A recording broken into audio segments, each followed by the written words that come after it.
Alrighty, everyone. Guess it's story time. So let's get on to the story. Yeah. Alright. So it's called the Apples of Iduna. The Apples of Iduna is a myth of the Norsemen or Vikings. They were the Danes, Norwegians, and Swedes who raided most of North and West Europe from the sea during the 8th to 11th century. Facts. They often settled in the lands they had conquered, as you know. Yeah.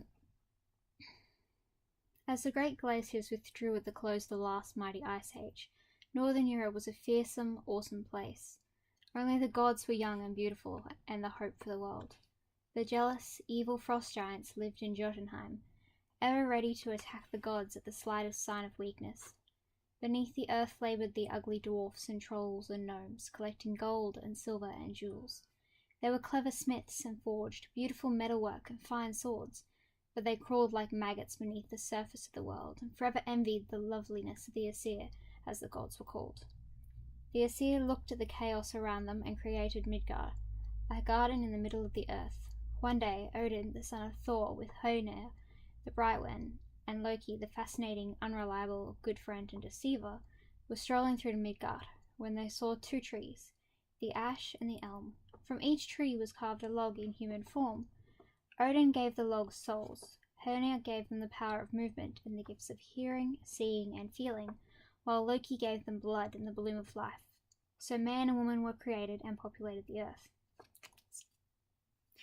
When the Aesir sought to make a home for themselves, they crossed the wide river Ifing, whose waters never froze, and ventured to the broad plain Idalweld, set high above Midgard. In the centre of this lovely and sacred place they built Asgard, the home of the gods. In this beautiful city there was to be neither quarrelling nor bloodshed, but harmony for as long as the gods should rule. Iduna lived in Asgard. She was the wife of Bragi, the god of poetry, and she was the keeper of the apples of youth. The gods of Asgard did not stay young naturally. They could age as mortals did. However, if now and then at their feasting they ate an apple from Iduna's magic casket, they stayed vigorous and young through the ages. The frost giants and the dwarves longed to eat the apples of youth, but Iduna never left Asgard, and the apples stayed safe in their magic casket. As Iduna took an apple from the basket and gave it to a god, another apple would appear magically to take its place. The beautiful Aesir seemed secure in their eternal youth. One day Odin, Hoenir, and the tricky, unreliable Loki set out on a journey through Midgard, as they often did. They worked for many hours, surveying the progress of the men and women that they had created. As evening approached, the weary, hungry gods slew an ox, and, building a fire, set the ox to roast. After a rest, Odin reached for the meat, expecting it to be cooked and sizzling with running fat. To his disgust, it was still raw. Stirring and feeding the fire, the three gods waited again.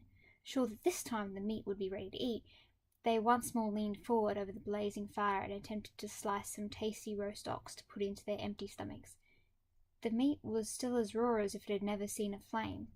It was now clear to all three of them that magic was at work. Looking around, they saw an eagle perched in the tree above them. At once the eagle spoke and admitted that he was the cause of the trouble. "But if you will agree to share your meal with me, I will cease my mischief, and the ox will soon be roasted," he screeched.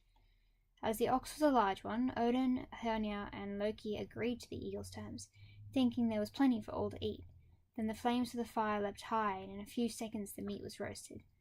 Odin cut the carcass into succulent pieces, and the gods were about to eat when, to their indignation, the eagle swooped from the tree, snatching up nearly all the meat and left but a few miserable scraps for the three ravenous travellers. Flying into a rage, Loki snatched up a stick and tried to beat the eagle away from the food, but the eagle was the mountain giant Thirasi, endowed with magic powers. The stick stuck fast to the back of the eagle and to the hands of Loki. The eagle soared away into the air, and the helpless god was dragged through the sky with his feet crashing against the tops of the trees, and his arms felt as if they were being dragged from their sockets. "Release me," begged Loki. "Not until you promise to do me a favour," screeched Thiassi, swooping through the air and blundering through the trees to increase the suffering of the unfortunate Loki. Then Thiassi went on. "When I release you, say nothing of what has happened to the other gods. When you return to Asgard, lure Iduna out to walk in Midgard, that I may obtain possession of her and the casket of the apples of youth." Loki was horrified, but in such pain that he swore a solemn oath to do as Thiassi demanded. When he was released and walked back through the forest to rejoin Odin and Hernia, but he told them nothing of his promise. Sorry, yawned. Wait, anyway. Nothing of his promise, and they were amazed that he had escaped from the eagle so easily. After a few days, the three gods completed their journey and returned to Asgard. It so happened that at that time Iduna's husband, Bragi, was away from Asgard on a minstrel journey, playing and singing his poetry to all who had listened, leaving Iduna alone. The cunning and frightened Loki went to see her and asked if she would give him one of her apples. Smiling, Iduna opened the magic casket and, taking an apple, handed it to Loki. At once another apple appeared in the casket. The stock seemed as secure as ever. Then Iduna became puzzled. Instead of eating the apple, Loki looked at it and turned it over and held it up to the light. There's a picture. I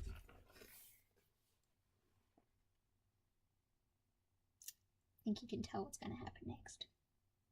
Just saying.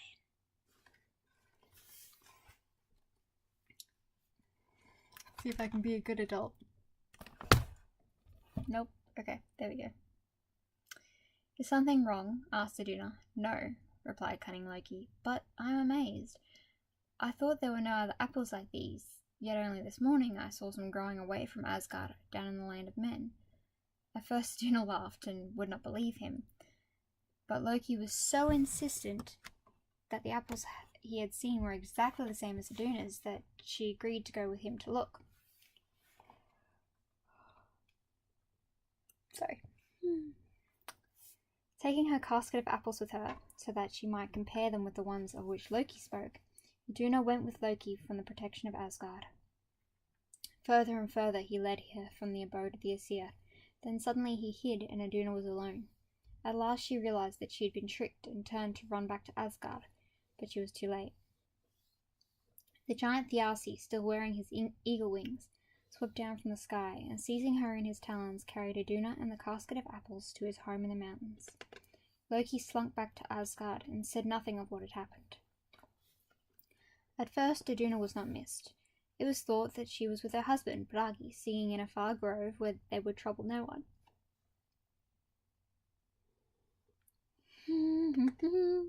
Gradually the effect of the apples began to wear off. Lines and white hair appeared to mar the beauty of the Aesir. They fell sick and ached with the pains of age. They searched for Iduna throughout Asgard, but they could not find her.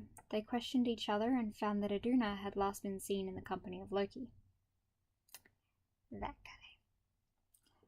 guy. Odin sent for Loki, who stood in fear before him and confessed how he had betrayed Iduna to Thiassi. The whole of the Aesir fell into a fury and threatened Loki with instant death if he did not rescue Iduna and regain the Apples of Youth. By this time, with the grey hand of old age upon him, Loki knew he must overcome his fear and turn against Thiassi. He begged the goddess Freya to lend him her falcon disguise. Dressed as a falcon, I shall not be recognized by Thiassi, and I shall more easily rescue Iduna, pleaded Loki. So Freya lent Loki her falcon feathers, and he flew to the mountain home of the giants. Fortunately, Thiassi was away fishing in the north, and Iduna was sitting alone with the casket of apples at her side.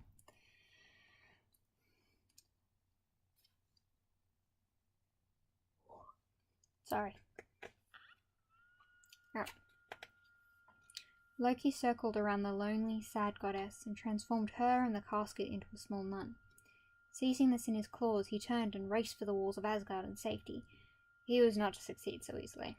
Thiassi returned in time to see the falcon fleeing towards the horizon. Recognizing the falcon's feathers as a disguise of the gods, he swiftly pulled on his own eagle's wings and flew in pursuit. The mighty eagle easily gained on the smaller falcon, and Loki, weakened by old age, had to strain every muscle and summon up all his resolution to keep ahead.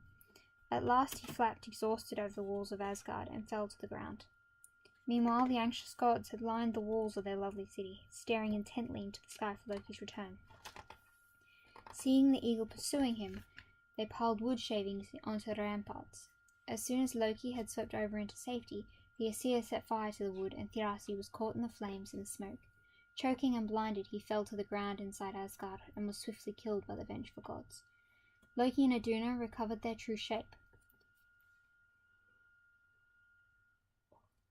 and once more the gods were able to eat the apples of youth. How sweet they tasted, and how happy the gods were to see their wrinkles and grey hair disappear and their youth and loveliness return. It is no wonder that the gods try such tricks to obtain the apples for themselves, said Odin. He ordered that the eyes of the slain Thiassi should be taken up to heaven and turned into shimmering stars. In that way the giant continued to live, and the honour done to his eyes softened the anger of his brothers at his death. There you go. The Apples of Iduna.